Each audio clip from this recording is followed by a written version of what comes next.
Sewaktu kecil itu lebih senang membaca kitab Perjanjian Lama. Roti itu apa sih, Bu? Roti itu tubuh Tuhan. Kok tubuh Tuhan dimakan? Bapak sembah itu. Iya, bodoh Bapak. Ya Allah. Kok saya dibilang bodoh? Kan yang bikin patung itu kan saya, Pak. Sebaiknya Bapak nyembah saya, Pak, jangan nyembah patungnya. Setelah itu dikasih mimpi, diperlihatkan dengan dunia kiamat.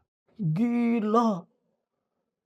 Kemarin jadi pembina muda-mudi Katolik, sekarang masuk Islam mau jadi apa? Buku tuntunan sholatku di lemari itu di mana ya? Udah kubakar. Oh, udahlah. Kalau begini sih cerai kita.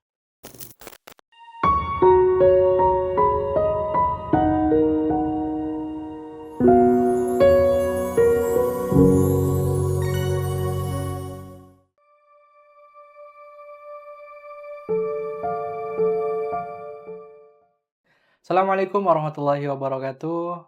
Pemirsa Wakaf Assalamualaikum. TV dimanapun berada yang insya Allah dimuliakan oleh Allah Subhanahu Wa Taala. Alhamdulillah hari ini kita masih berada di kota Katulistiwa, kota Pontianak lagi nih. Alhamdulillah. Nah hari ini kita ingin mewawancara lagi salah satu narasumber kita dan juga sekaligus dai di daerah Kalimantan Barat.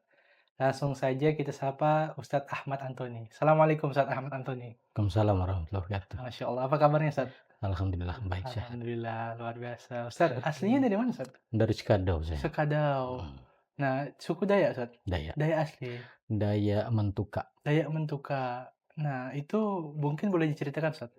Awal mula perjalanan Ustadz itu mengenal Islam tuh gimana? Jadi gak apa namanya, cikal bakal Islam itu kayaknya udah ada dari SD. Hmm. Dari SD. Kenapa? Sewaktu SD itu, setiap halaman buku saya itu selalu ditulis lapas Allah. Hmm. Lapas Allah. Setiap halaman. Jadi ada teman yang Islam, dia bilang begini, Bang, nanti itu abang beragama Islam jadinya. Enggak.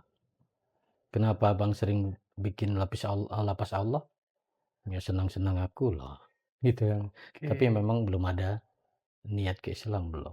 Nah, jadi saya sewaktu kecil itu lebih senang membaca kitab Perjanjian Lama Hmm. tentang kitab Taurat itu kan.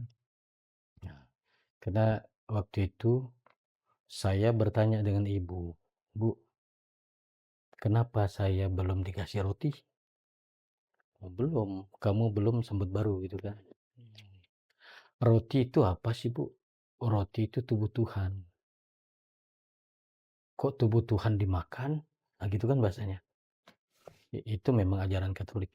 Nah, tapi karena saya memang sering baca di Taurat, kitab Perjanjian Lama itu, ketika Nabi Musa ditanya oleh Bani Israel, wahai Musa, seperti apakah wajah Allah itu? Itu pertanyaan mereka. Jadi jawab Nabi Musa, sesungguhnya Tuhan itu tidak berwujud, tidak berupa, dan tidak berdaging, dan tidak berdarah. Itu jawab Nabi Musa. Jadi saya bilang sama ibu, itu di kitab Perjanjian Lama kata Nabi Musa, Tuhan itu tidak berwujud, tidak berupa, tidak berdaging, dan tidak berdarah. Waktu itu Tuhan belum jadi manusia. Oke.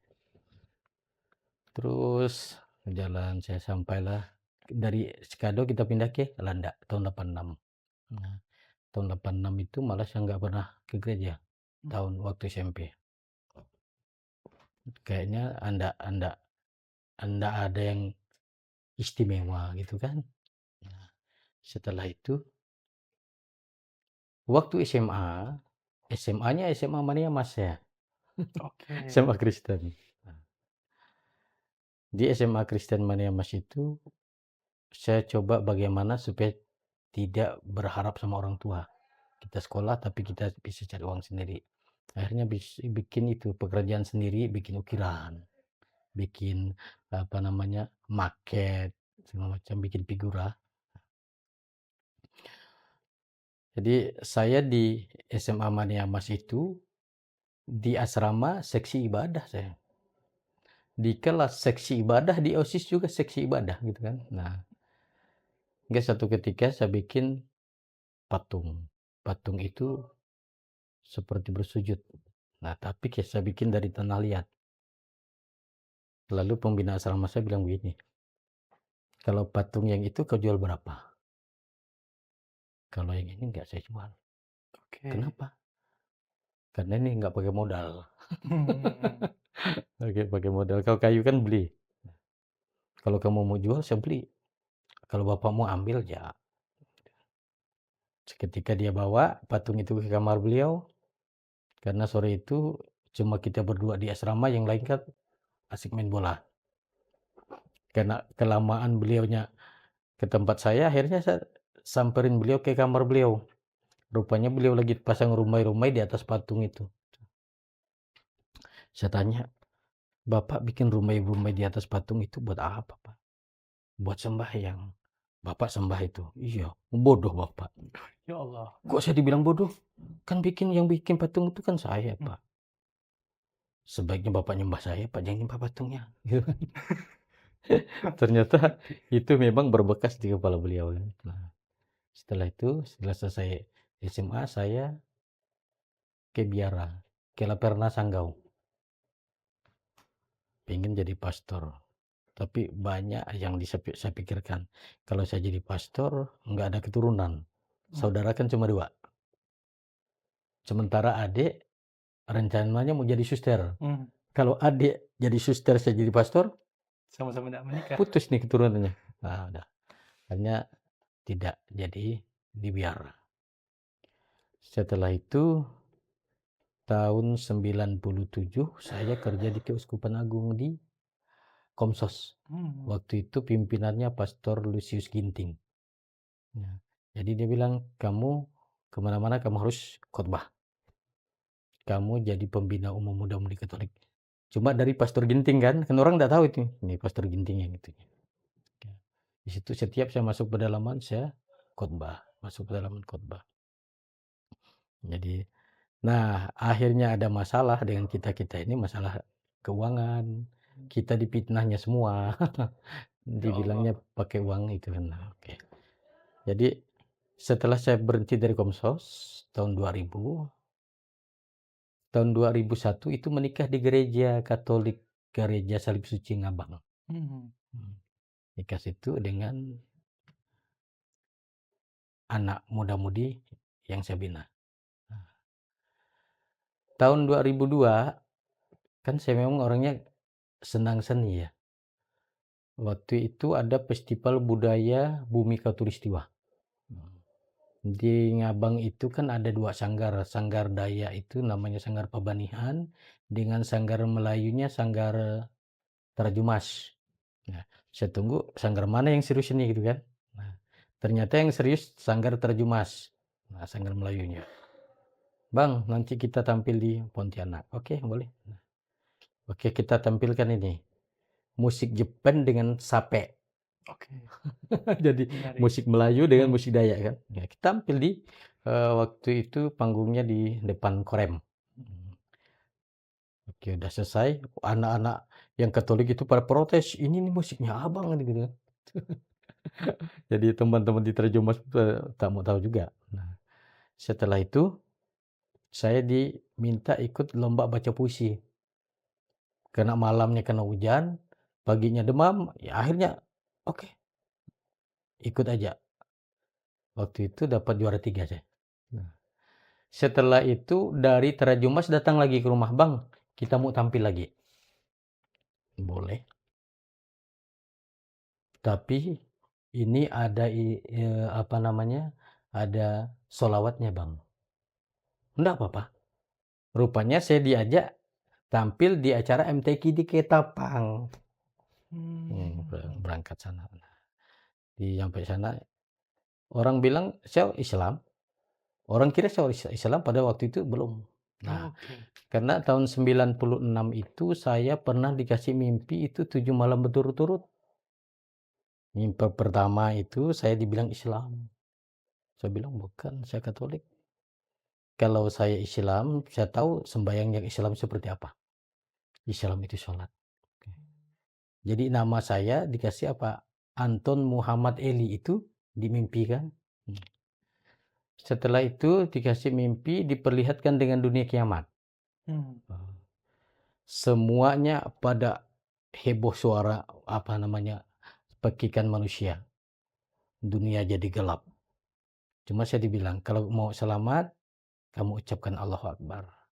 Begitu saya ucapkan Allahu Akbar, semuanya pada diam dan semuanya jadi mayat. Saya selamat. Ada apa ini? Mimpi yang kedua, mimpi yang ketiga, saya diperlihatkan dengan air bah. Saya duduk di atas batu, di atas gunung yang kayaknya ndak ada di Kalimantan nih. Gunungnya ndak ada pepohonannya. Nah, saya dipesan kalau kamu ingin selamat dari air bah, kamu ucapkan Allahu Akbar. Tapi air bah dari mana gitu kan? Begitu saya ucapkan Allahu Akbar, langsung air itu langsung naik aja ke gunung. Nah, sampailah saya itu duduk tapi udah di dalam air. Nah, saya selalu ucapkan Allahu Akbar, Allahu Akbar, Allahu Akbar, Allahu Akbar. Sampai air itu surut, semuanya jadi mayat, saya hidup. Ada apa ini?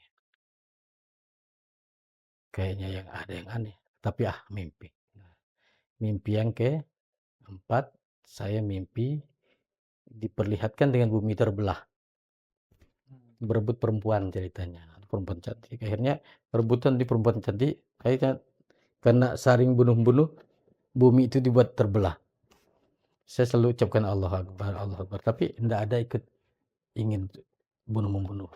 Setelah bumi itu dirapatkan kembali, saya lihat banjir darah. Ada apa ya? Mantap, saya pikirkan.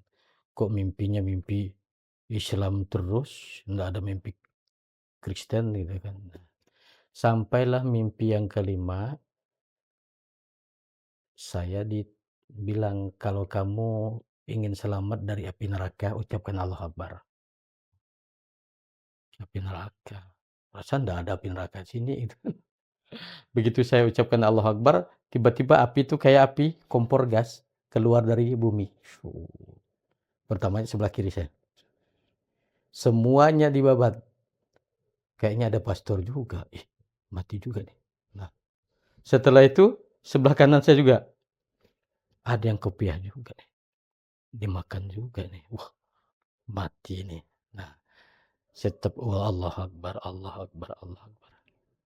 Tiba-tiba api itu kayak bola. Seperti bola, larinya ke arah saya. Saya pikir ini sih mati juga nih. Tapi dalam hati saya tetap Allah Akbar, Allah Akbar. Begitu bola api itu nyampe ke badan, bukan sakit. Sama seperti kesiram air. Nah, besoknya saya pikir begini. Kan orang Kristen itu memandang Islam kan jimatnya.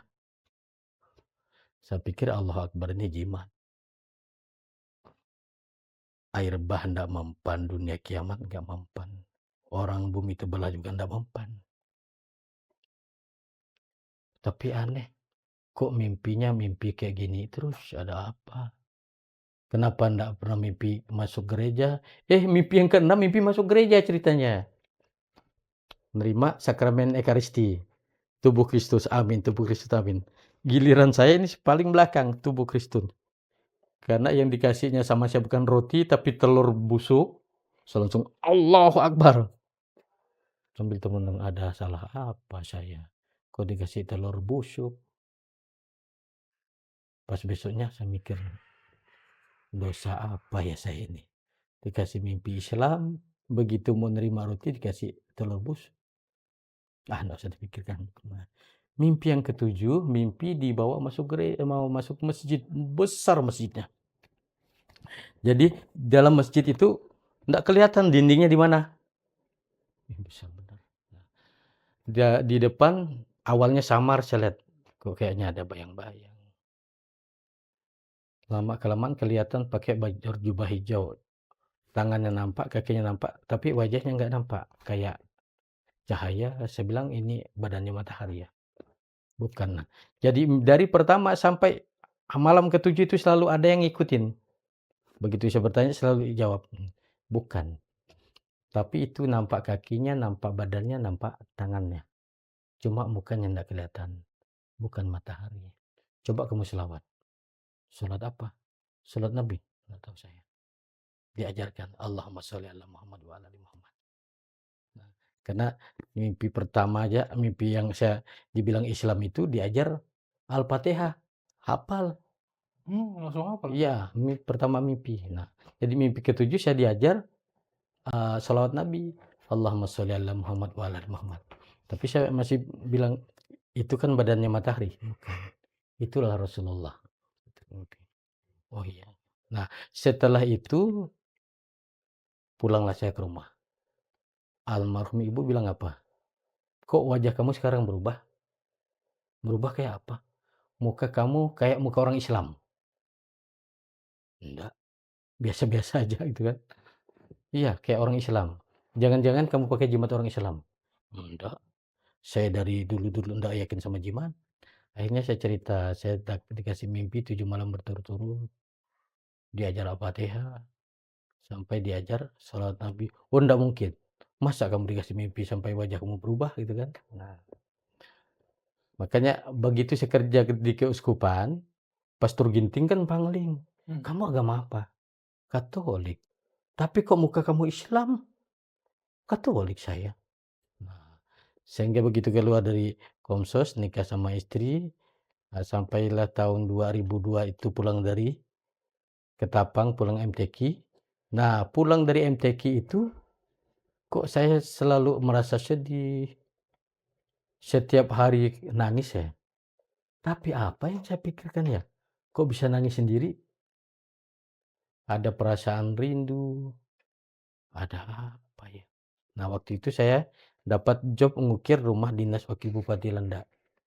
Sekitar jam 3 sore, suaranya jelas, kamu merindukan keselamatan kamu di Islam. Itu zaman kita dibuatnya rumah dinas Wakil Bupati itu, rumah yang ada di situ itu baru 2 buah rumah. Yang satu bekas PT, ndak ada yang nempatin, nah baru rumah dinas Wakil Bupati. Tapi suaranya jelas. Akhirnya pulang saya ke rumah, tanggal 3 itu. Tanggal 4 langsung Pontianak. Tanggal 5 saya langsung bersyahadat di Masjid Mujahidin Pontianak dengan Pak Husain Hamzah. Begitu dia syahadatkan, Pak Husain Hamzah kaget. Beliau ucapkan 2 kalimat syahadat, asyhadu an la ilaha illallah wa asyhadu anna Muhammadar Rasulullah, langsung saya ikuti. Beliau bilang apa? Ngajarin mualaf itu yang susah 2 kalimat syahadat. Kamu kok bisa lancar? Insyaallah atas izin Allah. Kalau begitu nama Islamnya siapa? Ahmad. Nah, dari Antonius Andritoni jadi Ahmad. Nah, setelah itu pulang saya ke rumah. Dikasih buku tuntunan sholat, dikasih baju koko, dikasih sajadah, dikasih sarung. Jadi saya kasih tahu sama orang rumah, saya sekarang udah Islam. Gila. Kemarin jadi pembina muda-mudi Katolik, sekarang masuk Islam mau jadi apa? Nggak tahu deh. Jadi besoknya habis kerja pulanglah ke rumah, mau belajar sholat, kan ada buku tuntunan sholat. Saya buka lemari, buku tuntunan sholatnya nggak ada, surat pernyataan Islamnya nggak ada, baju koko juga hilang, sajadah juga hilang. Saya tanya, kan dia jualan di pasar, saya tanya, kamu lihat nggak buku tuntunan sholat? Enggak, saya apa yang mindahin gitu, lemari kan cuma satu. Nah, pas maghrib mau belajar sholat, tapi saya belum berani ke masjid. Nah, belum. Saya tanya lagi, buku tuntunan sholatku di lemari itu di mana ya? Udah kubakar. Oh, udahlah. Kalau begini sih cerai kita. Itu aja. Langsung saya urus ke ketua adat. Karena di Katolik kan tidak bisa cerai. Kecuali lewat adat. Nah, setelah itu saya langsung ke Sintang. Karena sewaktu di keuskupan saya banyak di Sintang juga. Di daerah Nangatempuna. Nah, nyampe ke Tempuna itu malam jam 2 pagi saya sampai. Saya kasih salam buat Pak Supardi Anjang Separ itu, Saya anggap jadi ya udah kayak orang tua angkat saya. Dari saya Katolik memang orang tuanya baik. "Assalamualaikum, assalamualaikum," 3 kali saya ngasih salam, "Waalaikumsalam." Begitu dibuka, "Ngapa kau ngasih salam?" Kan dianya tahu saya, Katolik kan. "Saya udah Islam, Pak." "Udah Islam?" "Iya." Oke dah udah. Itu besoknya ditanya, "Surat pernyataan Islamnya mana?" "Udah kena bakar, Pak." Akhirnya saya diislamkan lagi di Nagatemuna sama kawannya. Nah, di Nagatemuna itu di situlah saya belajar sholat. Nah, belajar sholat di situ dicoba. Memang kita kalau mau jadi orang baik itu dicoba macam-macam. Salah satu cobaannya saya dipitnah sama adik angkat sendiri. Nah, kita lagi hari Jumat itu pulang dari masjid, kok wajah saya tuh rasa kena tampar. Siapa yang nampar gitu kan. Kita nggak tahu ada apanya. Begitu udah sholat maghrib, sedang mau makan, adik angkat saya itu kan perempuan. "Iya, wajahku berubah enggak?" "Enggak." "Oma, wajahku berubah enggak?" "Enggak." "Emang ada apa?" "Aku ini udah hamil nih, yang ngambilin kau siapa?" "Abang." "Wah, yang benar kau in, kan anak kita bang perempuan." "Kok anak perempuan?" Dan akhirnya saya disuruh tanggung jawab. "Pokok kau harus tanggung jawab ya, Mat." "Pak, demi Allah Pak, saya enggak ada berbuat apa-apa."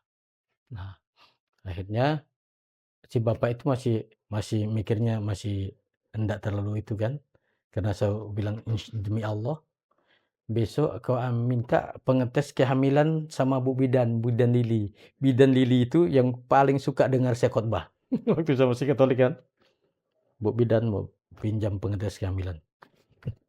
Dikasih tangan kiri, pokok buang muka. Kok sejelek ini sih aku setelah Islam gitu kan. Begitu dites, negatif. Belum puas juga. Akhirnya orang tua angkat saya bilang apa, "Coba kau panggil Pak Mantri." Nah, Pak Mantri itu kebetulan masih ada hubungan keluarga juga. Saya cerita, "Om, saya ini," kata si adik angkat, "dianya udah hamil yang ngambilin saya." Dia bilang, "Anaknya perempuan." Kayaknya ada yang janggal dia. "Om sih yakin kamu ndak kayak gitu." "Iya, Om yakin." Kalau orang ndak. Orang di kampung Uru aja lihat saya kayak apa, melotot muka-muka kayak apa lihat saya gitu kan. Itu datanglah si Pak Mantri itu diperiksa, ternyata si adik itu sakit kena malaria tropika. Setelah itu masyarakat di situ pada minta maaf, "Maaf Bang, kita ndak tahu." "Ya nggak apa-apa." Nah, setelah itu saya berangkat ke Jawa. Nah, saya ingin belajar Al-Quran, paham Quran. Saya itu ingin paham Quran. Datang ke Jawa, di Jawa Barat, di Majalengka. Di Majalengka itu kita ikut pondok pesantren Salafiyah. Salafiyah itu lebih banyak belajar kitab kuning. Nah, kalau ngaji Quran setiap malam Rebo. Nah, kalau ngaji kitab kuning dikasih tahu nih artinya dengan bahasa Sundanya kan. Begitu ngaji Quran, saya tanya artinya apa Ustadz? Kita juga enggak tahu artinya. Bagaimana mau jadikan Quran itu petunjuk kalau kita enggak tahu artinya? Akhirnya saya pindah ke Tasikmalaya. Di Tasikmalaya juga sama, ngajinya seperti itu. Nah, akhirnya saya pikir bagus saya ke Jakarta aja. Saya pamit sama ajingannya, "Ajingan, saya ingin paham Quran. Saya mondok ini pingin paham Al-Quran, bukan pingin pintar, enggak. Tapi kalau saya mondok sini seperti ini ngajinya, enggak akan paham saya dan Al-Quran itu apa. Mungkin saya bisa baca Arabnya, tapi artinya enggak tahu." Nah, akhirnya saya berangkat ke Jakarta. Ke Jakarta itu saya bawa uang cuma 200.000. 100.000 dikocek sebelah kanan, 100.000 dikocek sebelah kiri. Dompetnya kosong. Nyampe jam 2 di Kampung Rambutan. Sempat sholat tahajud saya. Sholat tahajud, tunggu sholat subuh. Habis sholat subuh, nah, jadi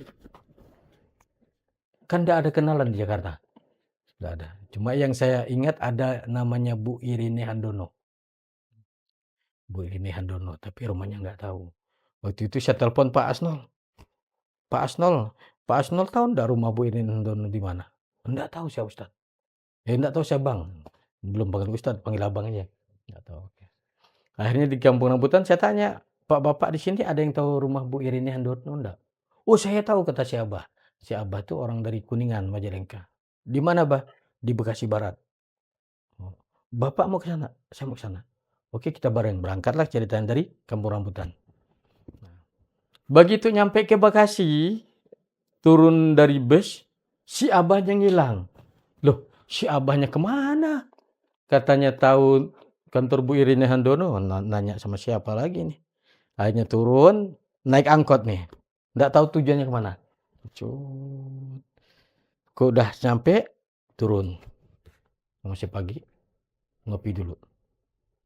Cuman aja. Oh balik lagi. Bolak-balik rupanya Bekasi Keranji kan. Balik lagi ke Bekasi, mau pipis ceritanya. Duit di sebelah kanan udah habis nih. Sisa duit sebelah kiri. Masukin tangan. Ternyata sakuku bolong. Uangnya nggak ada. Uangnya nggak ada. Akhirnya saya berinisiatif, saya cari musola aja deh. Cari musola dapat. Setelah sholat 2 rakaat, saya tanya itu yang jaga musola. Tahu ndak rumah Bu Irin Handono? Oh tuh, seberang tol, nyebrang saya jalan kaki. Nah, nyampe ke tempat Bu Irin Handono, kasih tahu kronologi saya dari Kristen ke Islam. Oh, kalau gitu kamu ikut anak buah saya. Disuruh ikut anak buahnya ke Pondok Kebalen di Bekasi Selatan. Dari pagi kan belum makan, lapar terasa. Kita berangkat habis zuhur, belum makan juga. Nyampe ke Bekasi pas asar. Saya diantar ke masjid, rupanya anak buahnya Bu Irin Handono hilang juga. Ya Allah. Ada apa nih? Udahlah. Kalau masalah haus sih gampang sambil wudhu, minum air gampang. Tapi kalau lapar, nggak bisa, nggak ada obatnya, harus makan nih. Nah, sholat asar berjamaah dulu. Udah selesai berjamaah, berdoa saya. Ya Allah, hanya Engkau yang tahu akan keadaan hamba. Seketika ada bapak-bapak datang ke masjid. Pak makan. Siapa? Bapak. Saya. Dia dikasih rantang. Ada lauknya, ada sayurnya makan. Apakah ini suruhan Pak itu ya, Pak Hanif? Tapi memang Pak Hanif itu tak pernah kelihatan. Tidak pernah datang ke masjid selama saya di masjid. Nah, setiap hari selalu ada yang ngasih makan, ngantar makanan. Itu hari Rabu. Pas hari Kamisnya, hari Selasa nyampe, hari Selasa, hari Rabunya, kan di pondok pesantren saya perokok. Kalau lagi enggak ngerokok sama ajengan ditanya, "Mat, udah berhenti ngerokok?" "Belum." Tapi saya lihat Ahmad nggak ngerokok. Yang nggak ada pulus buat beli rokok. Dipanggil santri, "Sini kau." "Ngapa ajengan?" "Belikan rokok buat Ahmad." "Rokok apa Ahmad?" "Gudang Garam Surya." "Itu rokok saya." Dibelikan Gudang Garam Surya. Jadi santri itu banyak yang ngiriati.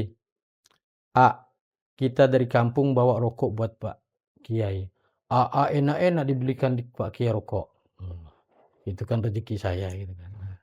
Nyampe lah di Pondok Kebalen tadi, hari Rebunya, makan, ndak ngerokok. Kalau orang udah biasa ngerokok, habis makan ndak ngerokok, ndak enak tuh. Habis sholat asar, saya berdoa, ya Allah, hanya Engkau yang tahu akan keadaan hamba, ya Allah. Habis saya berdoa, sepasang suami istri masuk masjid, suaminya sholat, istrinya datang, "Saya Pak, ini ada rezeki buat Bapak." Belum saya buka nih. Begitu suaminya udah sholat, pamit ke saya, keluar suami istri buat saya buka. Isinya apa coba? Gudang Garam Surya 1 selop. Wah, ya Allah. Oh iya.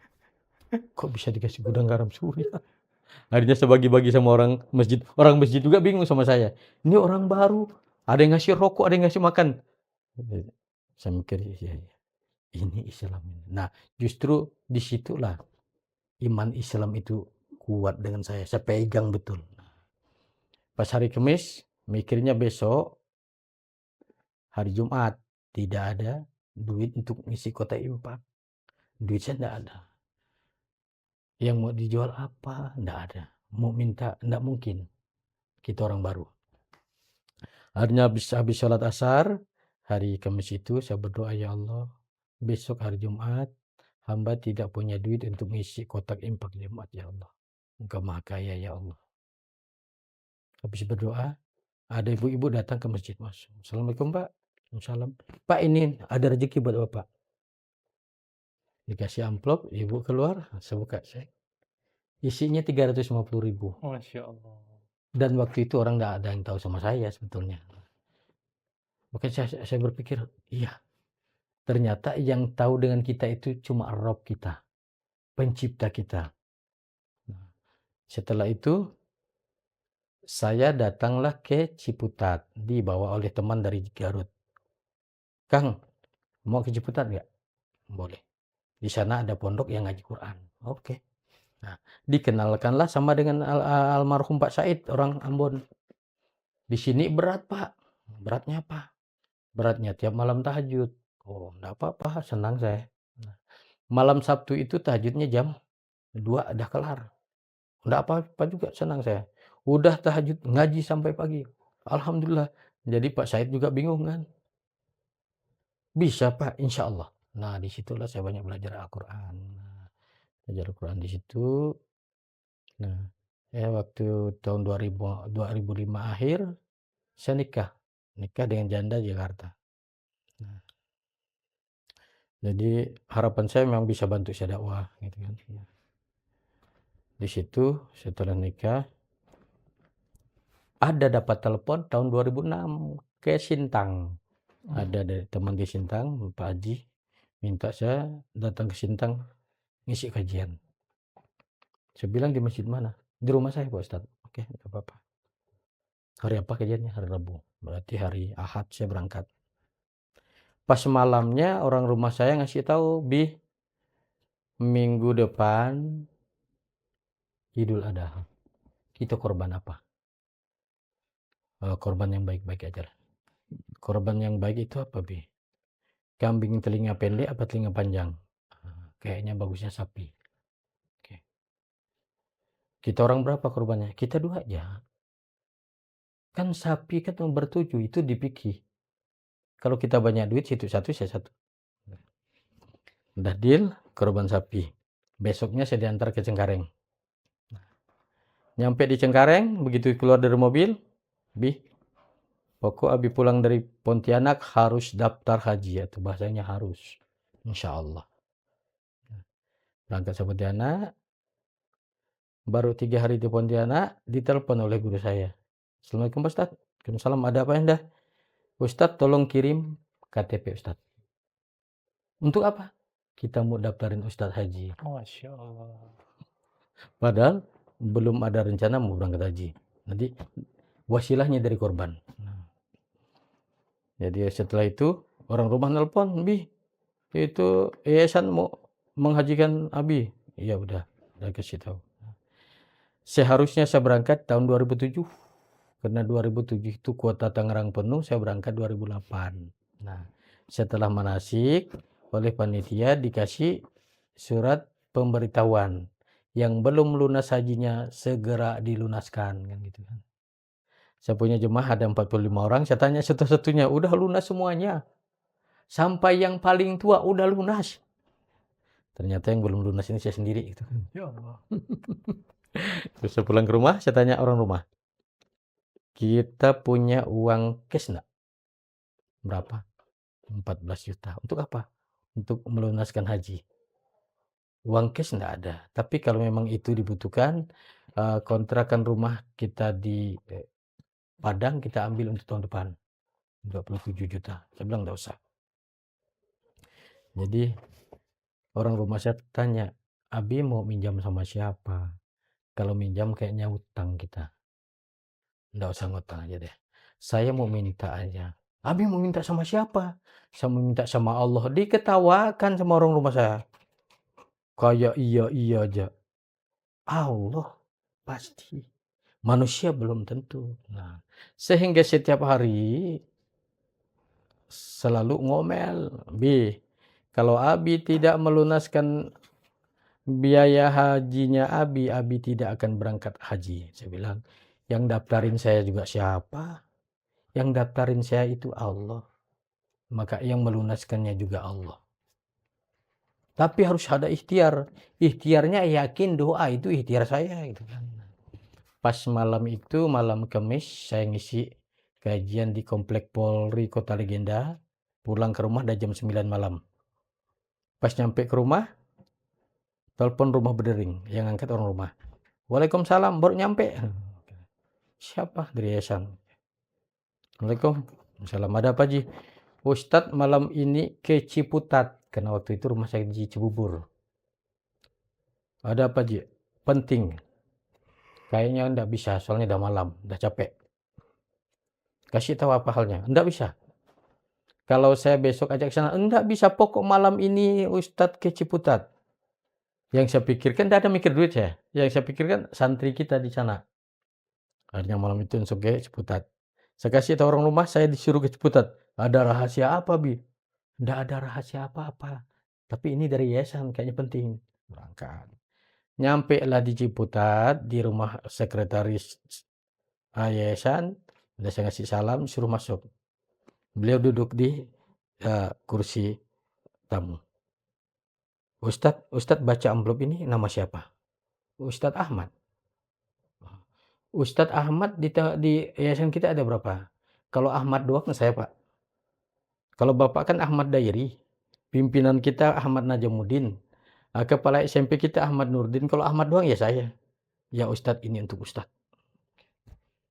"Ini yang nerimanya santri lama apa santri baru?" "Santri lama." "Santri kita kenal?" "Enggak." "Oke, saya terima." "Boleh saya buka, Pak?" "Boleh." Sip, buka. Bener 14 juta. Masya Allah. Bisa kasih gitu ya, Ustaz? Iya, karena yakin. Kalau enggak yakin enggak jadi.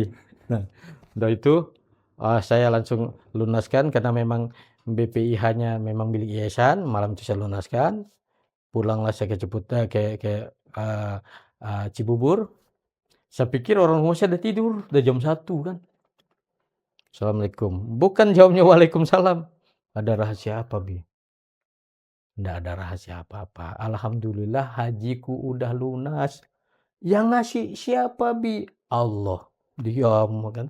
Jadi setelah itu pas keberangkatannya, saya ditanya, "Abi mau bawa duit berapa?" Saya buka dompet saya, ada gopek 1 keping, Kak. "Bawa ini aja."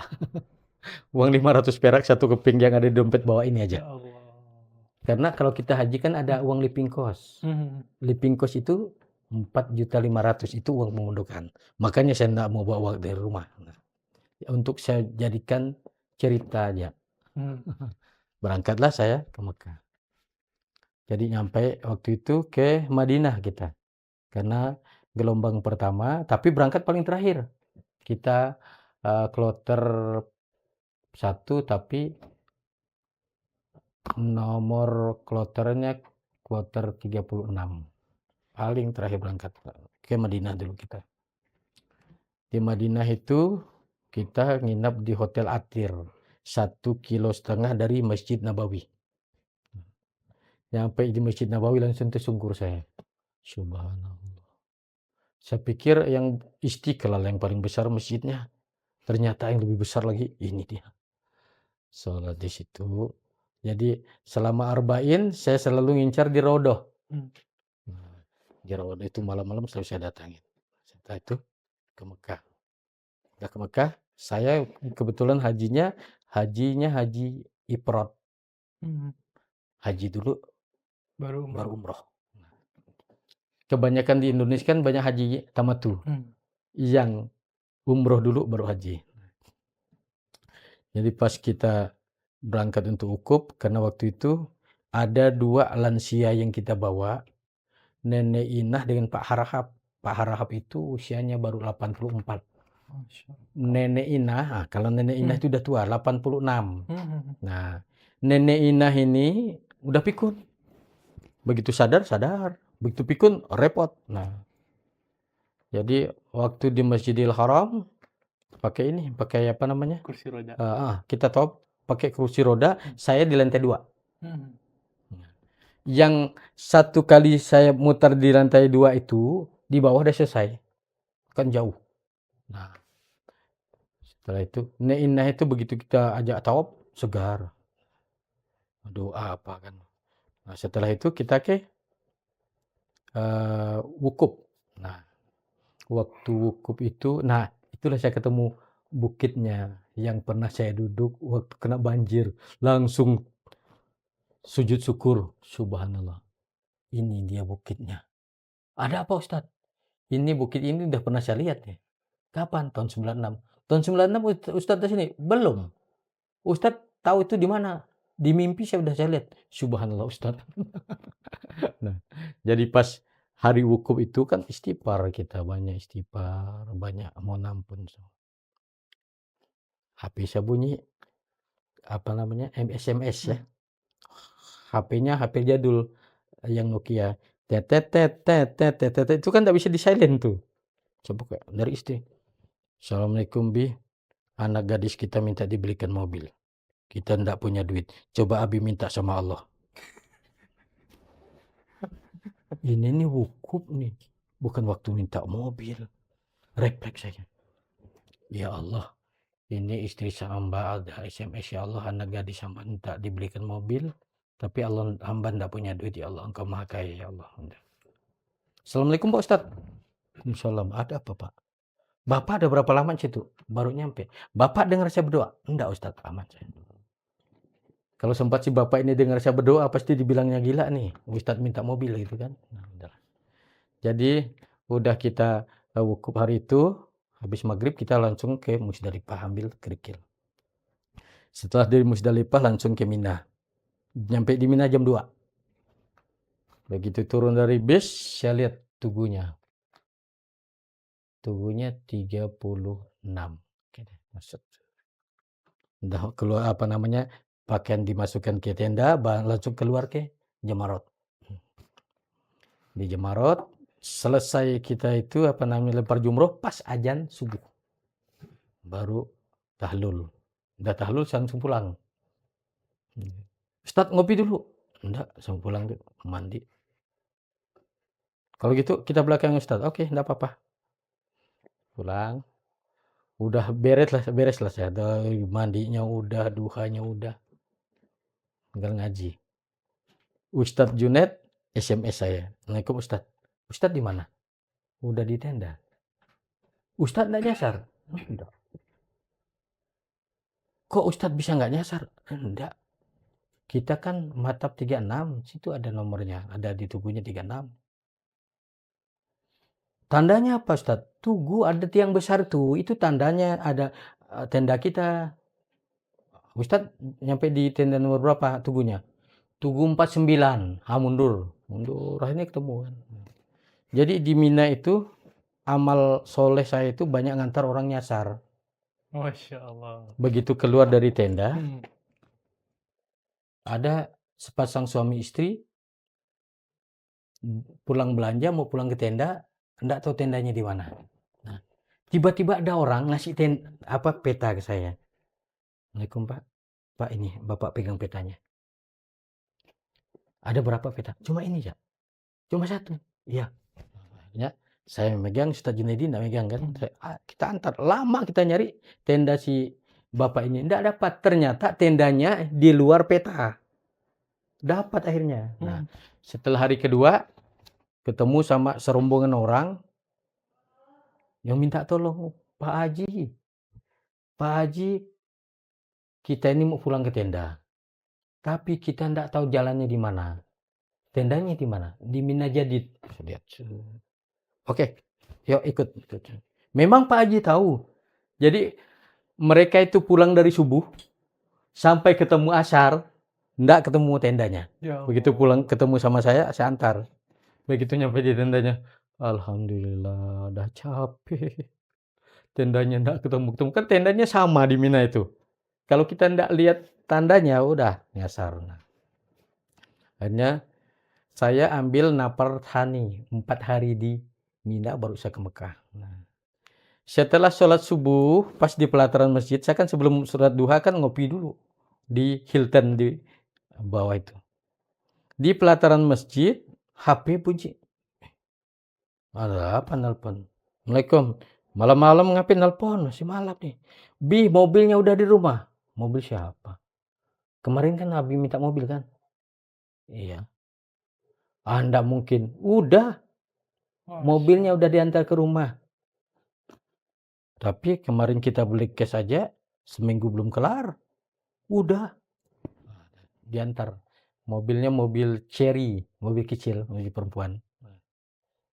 Sampai-sampai waktu saya pulang ke Jakarta, istri itu jemput pakai mobil itu. Mhm. Mana mobilnya? Itu. Loh, kok platnya udah hitam? Plat mobil di rumah dipakai. Akhirnya saya pakai mobil itu. Nah, jadi disitulah saya, iya iya. Kalau kita berdoa minta dengan Allah dengan keyakinan yang penuh, insya Allah Allah ijabah. Nah, yang saya minta dengan Allah di tanah suci apa? Ya Allah mudahkan saya nyampaikan Quran. Mudahkan saya dakwah. Udah, itu aja. Nggak banyak-banyak. Alhamdulillah dimudahkan. Kan dulu saya tinggal di Jakarta. Keliling, saya sampai ke Aceh, sampai ke Papua, Manado kan. Nah, akhirnya saya kembali lagi ke Kalimantan ketika ibu meninggal. Hmm. Nah, saya pisah sama orang Jakarta, pulang ke Kalimantan, dapat istri orang Kalimantan sekarang. Dan punya lembaga namanya Lembaga Dakwah Quran Nurun ala Nur di Masya Ngabang. Allah.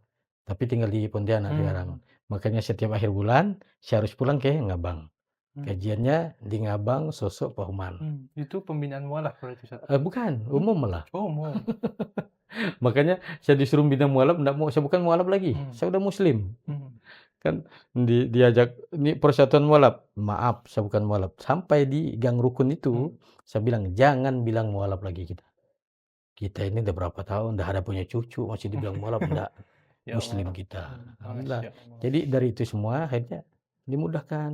Bahkan di Ngabang itu kita udah punya rumah anak yatim.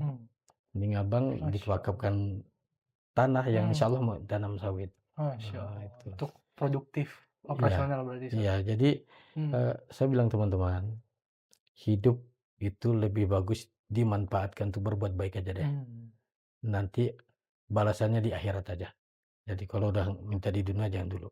Mau dakwah, dakwah aja. Jangan mikir amplopnya. Kalau udah pakai amplop, akhiran udah dapat.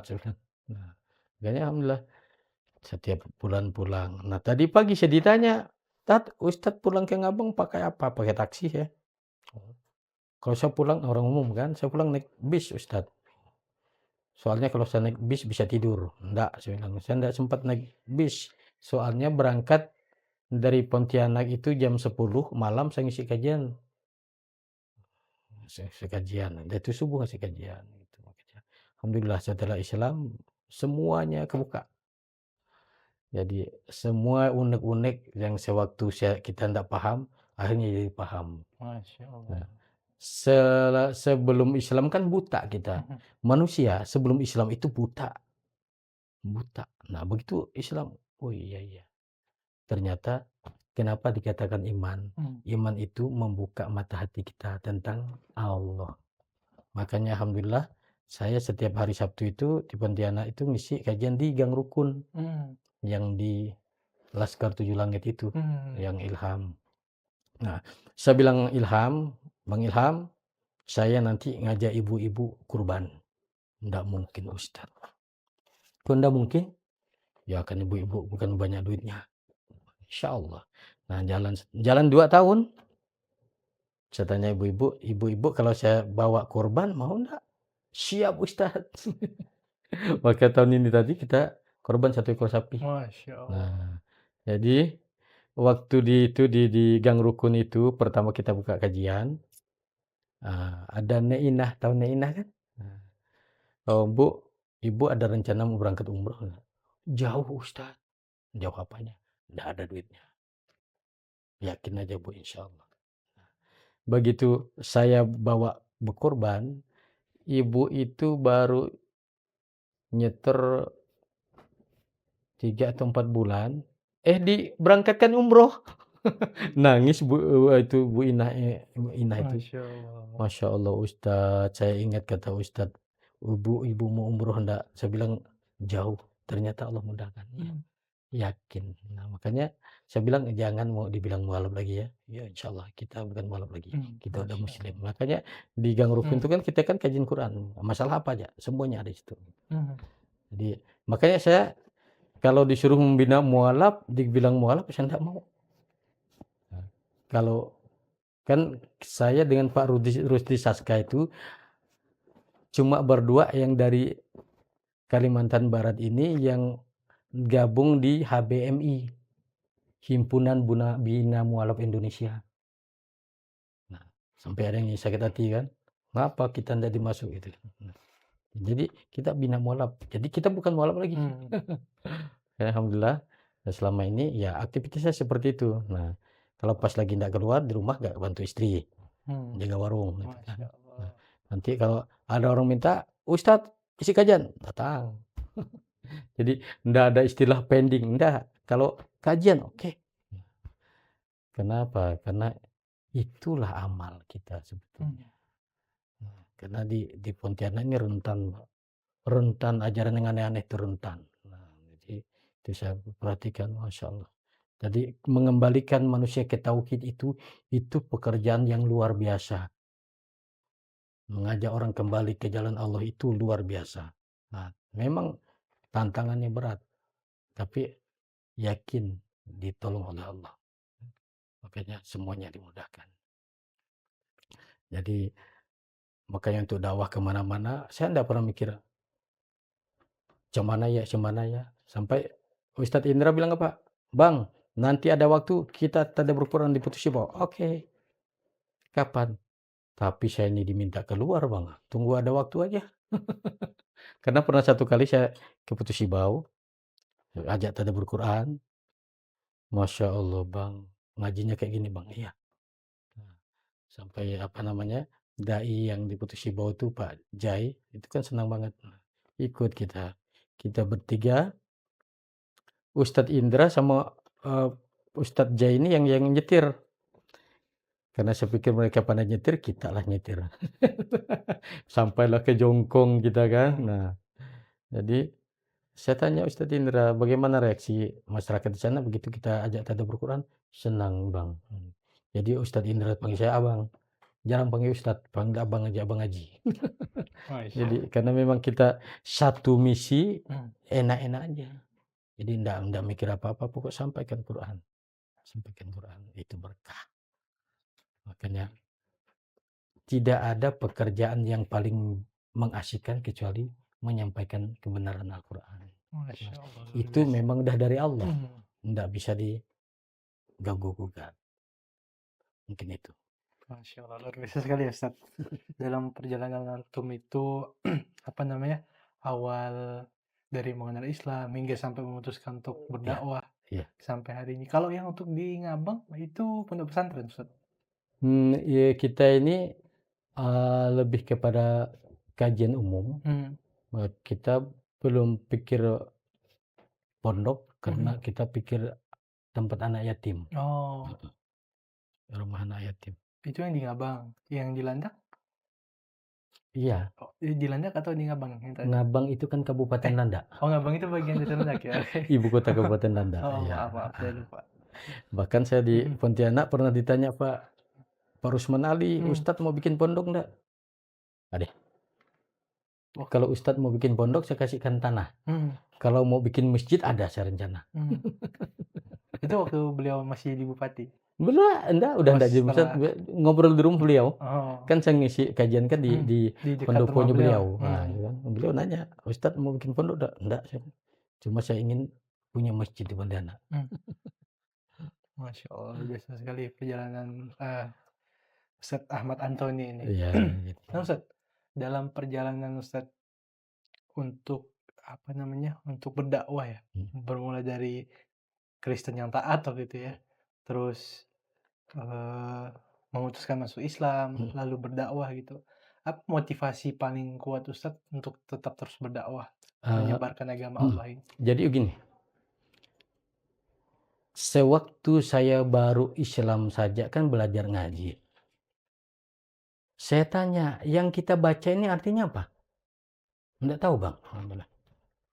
Kalau begitu saya harus mondok aja. Nah, makanya saya putuskan mondok ke Jawa. Mondok di Majalengka enggak dapat. Mondok di Tasikmalaya enggak dapat. Akhirnya mondok di Jakarta. Dapat. Nah, padahal Allah jelaskan di Al-Quran, di surat Adukan, surat 44 ayat 58, A'udzubillahi minasyaitonirrajim, fa innama yassarnahu bilisanika la'allahum yatadzakkarun. Sungguh kami mudahkan Al-Quran itu dengan bahasamu agar mereka mendapat pelajaran. Nah, Quran itu sekarang kan jadi diterjemahkan, jadi translate. Nah, sehingga ketika jemaah haji pulang dari Tanah Suci, di bandara itu dikasih hadiah mushaf Quran satu-satu kepada jemaah. Kalau dari Indonesia bahasa Indonesia, kalau dari Malaysia bahasa Malaysia, kalau dari Filipina bahasa Filipina, coba. Itu supaya dibaca, supaya kita paham. Cuma itu tadi jarang orang mau baca Quran yang seperti itu. Alasannya apa? Tulisannya kecil, Ustaz. Ya karena enggak ada niat. Padahal itu nih maksud dibagikan Quran kepada setiap jemaah itu supaya dibaca. Ini Arabnya ini loh, artinya ini, Arabnya ini, artinya ini.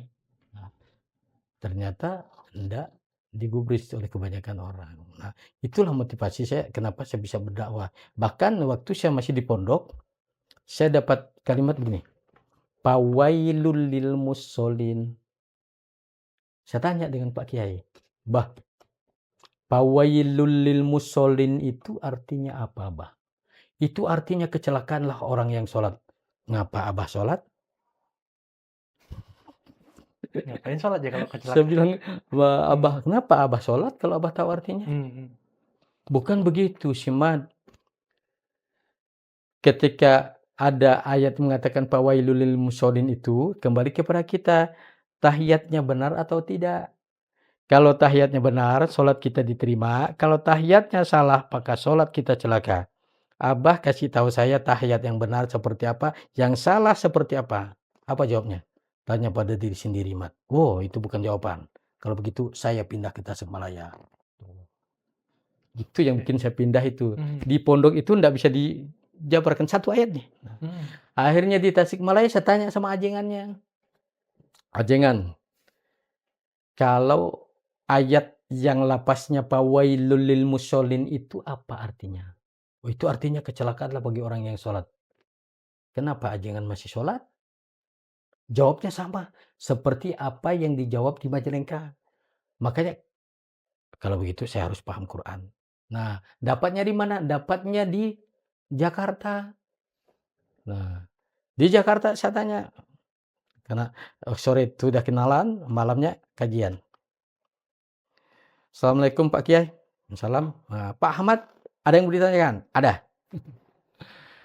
Lapas ayatnya fawailul lil musholin. Itu maksudnya apa? Artinya apa? Maksudnya seperti apa? Jabarannya seperti apa? Gitu kan. Kita buka surah Al-Ma'un. Kan dibagikan mushaf satu-satu orang yang ngaji kan. Santri itu lancar semuanya. Luar biasa nih santri di sini. Sekali buka dapat itunya surahnya itu kan. Nah, jadi dijabarkan oleh beliau. Kasih tahu bahwa di surat Al-Ma'un itu jelas Allah berfirman, A'udzubillahi minasyaitonirrajim, ara'aital ladzi yukadzibu biddin. Allah bertanya, tahukah kamu orang yang mendustakan agama? Allah yang jawab, Allah yang nanya, Allah juga yang jawab. Padzalikal ladzi yad'ul yatim. Orang yang mendustakan agama itu adalah orang yang suka menghardik anak yatim. Wala yahudu ala ta'amil miskin, dan orang yang tidak mau memberi makan orang miskin. Maka Allah katakan, fawailul lil musholin, kecelakaanlah bagi orang yang sholat. Yang mana yang sholat yang celaka? Yang pertama suka menghardik anak yatim, yang kedua tidak mau memberi makan orang miskin. Fawailul lil musholin. Alladzina hum an sholatihim sahun, orang yang lalai dengan sholatnya. Sholat saja tidak impak, lalai kita. Sholat tidak zakat, lalai kita. Alladzina hum yura'un, efeknya suka berbuat ria. Baru sumbang 1 sak semen ke masjid minta diumumkan. Udah itu minta diumumkan gelarnya segala macam. Nah, maka Allah katakan wa yamnaunal maun, orang yang tidak mau menolong dengan barang yang berguna. Oh iya, ada jawabannya di Hmm. Al-Qur'an. Nah, akhirnya saya di situ saya belajar sampai sekarang. Masya Allah, luar biasa Jadi sekali, Ustaz. Al-Quran itu sumber Hmm. segalanya, sumber ilmu di situ. Cuma kembali ke kita, mau enggak kita ngajinya, mau enggak kita mempelajarinya. Masya Allah sekali, Ustaz. Ustaz, mungkin sebagai terakhir, mungkin ini yang nonton video ini kan ada teman-teman kita yang mungkin masih belajar Islam, Ya, masih mengenal Islam, ya, masih pengen tahu tentang Islam gitu betul, kan. betul. Mungkin dari wasilah nonton video ini tergerak, ini Islamnya agama yang benar enggak ya? Apakah yakin aku masuk Islamnya? Mungkin Ustaz pengen nyampaikan apa kepada Ya, saudara-saudara iya. kita yang nonton? Jadi kebanyakan kan gini, banyak orang Islam itu tergantung motifnya apa. Karena waktu saya ke Mujahidin, itu ada orang yang udah nikah Islam, tapi status agamanya masih Kristen. Ternyata tidak punya surat pernyataan Islam. Begitu mereka menikah, cuma dinyatakan udah Islam saja. Akhirnya saya bawa ke Mujahidin diislamkan. Nah, di Mujahidin itu saya dapat beberapa orang yang masuk Islam juga. Ternyata motifnya ya motif jodoh. Pernikahan. Oh, ini siapa nih?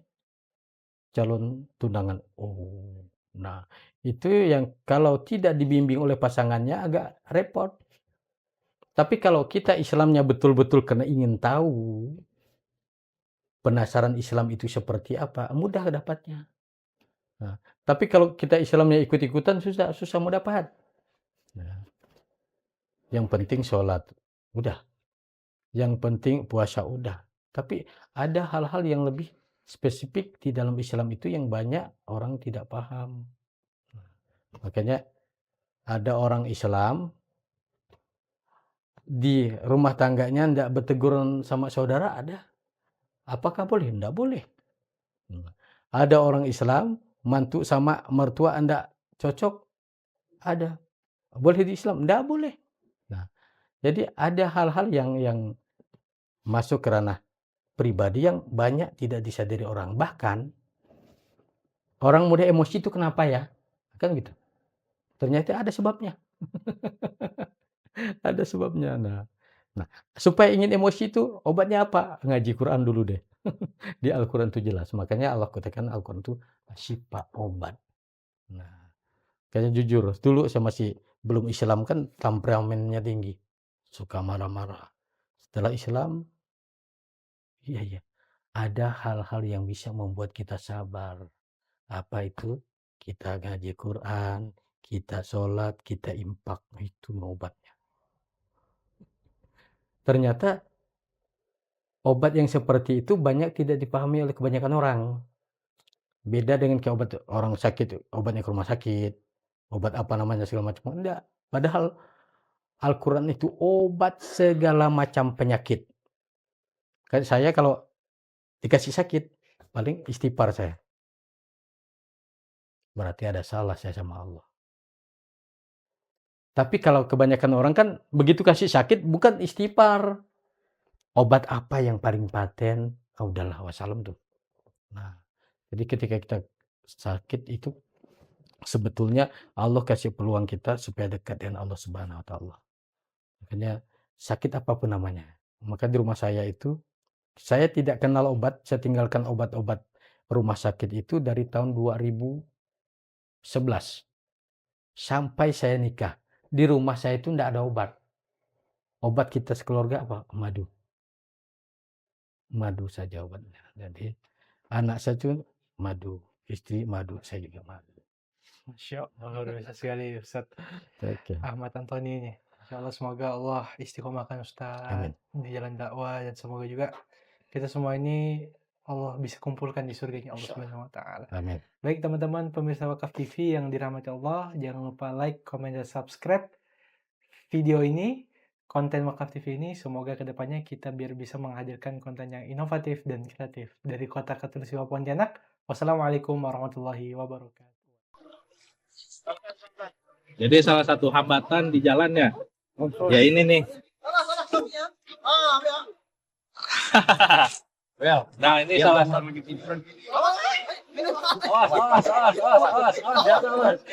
Hampir aja nih kawan kita jatuh ke sungai. Jadi memang salah satu hambatan kita itu kalau masuk ke pedalaman ya seperti ini salah satunya. Belum lagi kayu-kayu itu pada muncul dari dasar sungai. Jadi memang perlu kehati-hatian dan tingkat risikonya juga tinggi, besar ya.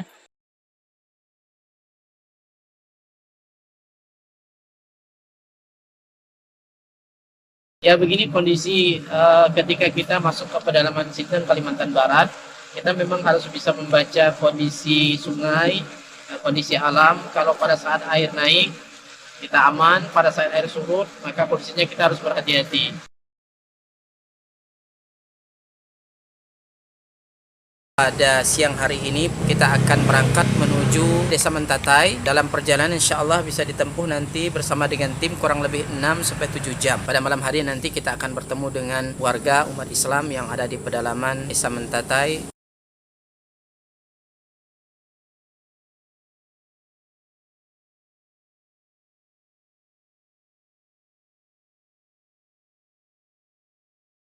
Alhamdulillah sudah kurang lebih 600 mu'alaf yang masuk Islam dengan asbab dakwah ini. Dan tentunya ini tidak hanya sebatas mereka memeluk Islam, tetapi masih banyak PR-PR yang harus kita selesaikan. Dalam hal ini kami membina mereka membutuhkan Al-Quran untuk kita sampaikan kepada mereka yang menjadi sarana mereka dekat dengan Allah Subhanahu wa Ta'ala.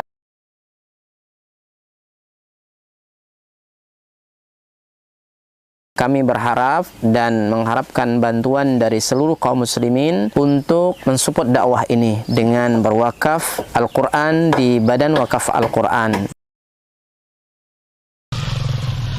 Luar biasa. Kaum muslimin yang dicintai oleh Allah Subhanahu wa Ta'ala, perlu kita ketahui bahwa pondok ini sangat dibutuhkan karena memang di sini sangat minim akan bahkan mungkin bukan lagi dikatakan minim, memang tidak ada lembaga semacam pondok pesantren yang berdiri di Desa Nangatempunak ini. Yang kedua adalah kerusakan akidah. Ya, jadi di sini jika tidak ada pesantren ini rusaknya luar biasa, apalagi memang pemurtatan sangat kuat di Desa Nangatempunak ini. Jadi memang misionaris itu masuk kemari itu dengan materi yang kuat ya, dengan iming-iming yang kuat. Dengan adanya pondok pesantren ini mengkader anak-anak para mu'alaf ya dari suku Dayak yang berasal dari pedalaman ini sangat mudah. Jika mereka sudah belajar agama, kemudian mereka sudah paham dengan agama dan mereka sudah hafal Quran, mereka akan kita kembalikan ke kampung-kampung mereka. Kita sekarang sambil melihat lahan atau tanah yang akan kita bebaskan untuk pembangunan atau perluasan pondok tahfiz Quran Cahaya Tempunak. Lokasi ini adalah lokasi yang bebas daripada banjir dan luasnya kurang lebih 4 hektar, dan insya Allah di sini nanti akan kita bangun sarana ibadah, kemudian sarana untuk tinggal mukimnya para santri, kemudian aula belajar dan pertemuan para santri. Dengan demikian ini akan membantu dakwah dan memaksimalkan dakwah di pelosok pedalaman Sintang, Kalimantan Barat. Kami mengajak kepada seluruh kaum muslimin untuk mensupport, membantu dakwah ini dengan menyiapkan donasi dan wakaf terbaik melalui Badan Wakaf Al-Quran, dan semoga apa yang kita korbankan di jalan Allah SWT, harta kita, lelahnya kita, semua akan Allah berikan ganti dengan ganti yang lebih baik, kemudian diberikan balasan dengan balasan yang terbaik. Dan kami mendoakan semoga antum semua dijaga oleh Allah SWT dari seluruh musibah baik dunia maupun akhirat. Barakallahu fikum. Assalamualaikum warahmatullahi wabarakatuh.